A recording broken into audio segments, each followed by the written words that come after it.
सोमनाथाय नमः। ॐ मल्लिकार्जुनाय नमः। ॐ महाकालेश्वराय नमः। ॐ ओंकारेश्वराय नमः। ॐ वैद्यनाथाय नमः।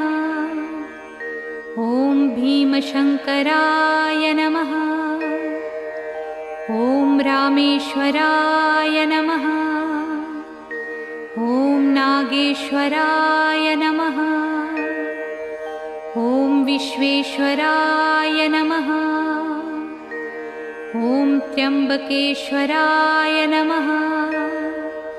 ॐ केदारेश्वराय नमः। ॐ भुस्मेश्वराय नमः।